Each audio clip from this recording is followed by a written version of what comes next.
Napakasarap nga maglaba ngayong araw mga mamis kasi ang lakas talaga ng hangin dito sa terrace. Bali mga bandang hapon na to mga mamis at nagpapaikot ako nung mga kumot, punda, pati na rin ng sapin ng kama ni Atina. Di ba no nakaraan kasi naglinis kami so hindi ko na pinatagal sa laundry yun mga mamis, pinaikutan ko na agad. Tapos habang pinapaikot ko naman yung mga yon sa lababo naman, kinusot ko na itong mga uniform at PE uniform ni Atina. Alam ko naman mga mamis na alam nyo na mahilig or madalas talaga ako maglaba pero ngayon talagang every 3 days naglalaba na ako kasi nga ayokong matapos ang taon na merong laman yung laundry namin. Kaya 3 days lang naglalaba na agad ako. Pero pagdating naman ng January mga mamis, balik na ulit ako sa every 1 week or di naman kaya pag tinamad-tamad every 2 weeks. Ganito talaga ako mga mami tuwing nagsasampay ako dito sa terrace. Laging tumitingin dun sa baba kasi tinitignan ko kung ano yung pinag-uusapan ng mga dumadaan. Very chismosa talaga ang atake ko dito sa terrace lagi.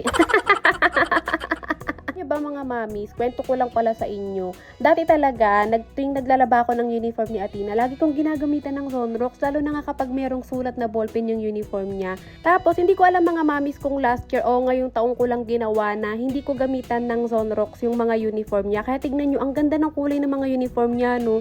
Talagang kinukusot ko lang yan gamit yung sabon mga mamis. Tapos, merong mga sulat ng ballpen, kusot lang. Tsaka, hindi rin ako gumagamit mga mamis ng tina na. Kasi dati gumagamit pa ako ng tina kasi nga ginagamit ako ng Zonrox tas ititina ako. Pero ang problema, hindi ako marunong magtina dati. Kahit naman hanggang ngayon kasi pag tuyo na yung mga uniform ni Atina, yung mga tina nandoon namumuo sa mga uniform niya. Ngayon, wala talaga, as in sabon lang, tas downy, okay na. Kasi nasabi ko talaga sa inyo mga mamis na hanggat maaari, ayoko talagang meron kaming mga puting damit kasi hindi talaga ako marunong maglaba ng puti. Puro decolor lang talaga ang kaya kong labahan. Anyway mga mamis, kaya pala ako naglaba ng mga bandang hapon na to kasi kinabukasan nga alis kami ni Atina. Uuwi kami dun sa bahay ng mama ko kasi inaya ko yung mga pamangkin ko tsaka yung isang inaanak ko na sumama nga sa amin sa isang coffee shop na malapit doon kila mama. Sabi ko sama sila, total marami naman akong pera. Hindi, charot.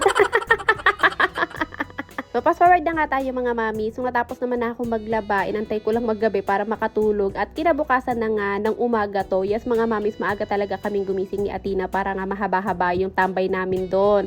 So, dinala ko na tong pasalubong ni Daddy. Pag uwi ni Daddy, meron siyang pasalubong na Jollibee sa amin ni Atina. Si Atina, pinakain ko siya para nga makapag-almusal siya. Pero yung sa akin, hindi ko na nakain mga mamis kasi nga busog pa ako.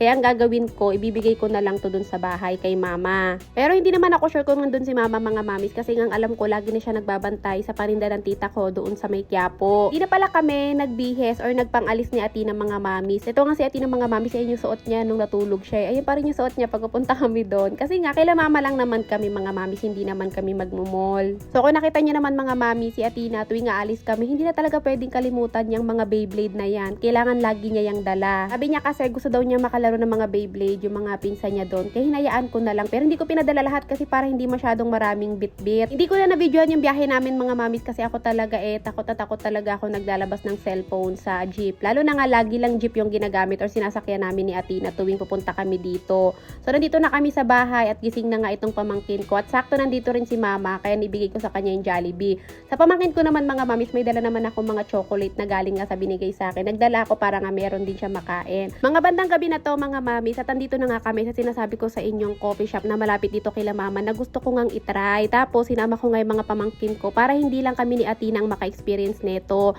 Kasama ko pala itong kaibigan ko. Ito yung nakikita nyo yung kasama ko sa business na pulburon. Actually, umalis talaga kami. Tapos si Atina iniwan ko dun sa bahay kay mama kasi sinamahan ko lang siya magpagupit. Tapos ayun, inaya ko na nga siya dito. Sabi ko itry nga namin dito. Dahil nga galang-gala din naman siya, ayan, sumama siya sa akin. Nung natapos siya magpagupit mga mamis, imbis nga dumiretso kami uwi sa bahay para kunin yung mga bata, dumiretso na kami dito. Tapos umuna na kaming mag-order ng pagkain namin. Tapos tinawagan ko nga yung mga bata na sumunod na sila. Kasi nga malapit lang talaga to kila mama mga mamis. Pwede naman talagang maglakad. Pero dahil kasama nila si Atina, sabi ko mag-tricycle sila. Kasi si Atina mga mamis, hindi siya sanay maglakad sa kalsada mga mamis. Mahirap na baka mamaya hindi rin mapansin ng mga pinsan niya. Unti-unti na pala siyang gumigit na habang naglalakad. Safe naman sa mga dadaanan nila mga mamis. Pero para mas safe, pinag-tricycle ko sila. Eto, hindi pa nga kami nakakasimulang kumain ng in-order namin ng kaibigan ko. Dumating na nga si Atina kasama ang mga pinsan niya. At pinasama ko nga yung isang inaanak ko. Huwag kayong mag-alala mga mamis kasi pinaalam ko naman yan sa mama niya na kumari ko na. Pagdating nga nila dito mga mamis, pina-order ko na nga sila ng mga drinks nila. Sabi ko drinks lang kasi ako nang bahala mag-order ng food nila kasi hindi naman ganun kayaman ang tita panay nila kaya maghahati-hati lang kami sa pagkain. Isa sa dahilan mga mamis kung bakit naisipan ko na gusto ko ang itry dito kasi nga bukod sa ang ganda ng place nila, nasa rooftop sila, nakikita ko talaga sa mga post ng page nila na parang ang sasarap ng mga pagkain nila dito, pati ng mga drinks. Kaya naman ito, dali-dali kaming lumipad ng kaibigan ko dito para nga matikman. And hindi naman kami nabigo mga mamis kasi bukod sa ang ganda ng presentation, ang sarap din talaga ng mga pagkain, pati na rin ng mga drinks nila. At isa pa nga, gusto ko din na may pa-experience or matry ng mga pamangkin ko dito. Alam nyo naman ako mga mamis, hindi lang si Athena ang gusto ko laging nakaka-experience sa mga gantong bagay, kung hindi, pati ang mga pamangkin ko. Kaya nga mga mamis busy si daddy ngayong December. Kasi kung hindi busy yun, malamang sumama yun si daddy dito mga mamis, tapos siya pa yung gumastos. Kaya lang nga dahil busy siya, hindi na siya nakasama. Ganto kasi mga gusto ni daddy mga mamis, mga kasama yung mga pamangkin ko at nakikita niya na masaya lahat. So anyway mga mamis, mga 7:30 nga ay bumaba na kami or umuwi na kami kasi nga kailangan pa namin umuwi ni Athena kasi kinabukasan naman ay meron ng battle or tournament si Athena doon sa Kai Mall. Sabi ko naman sa inyo kanina mga mamis, diba malapit nga lang to kila mama, kaya naman ito naglakad na lang kami pa uwi kasi wala na kami pang tricycle talaga. Dapat nga hindi na kami sa kanila sasama dito pa uwi kila mama mga mamis. Kaya lang si Athena naiwan niya yung charger niya. Pag hindi namin kinuha yun, wala siyang gagamitin sa bahay. At napagating nga namin dito mga mamis, itong pamangkin ko na maliit. Kaninang umaga pa to sumasayaw, 'di ba? Nakita niyo na pagdating namin ni Athena. At ngayong pauwi na lang kami, sumasayaw pa din siya.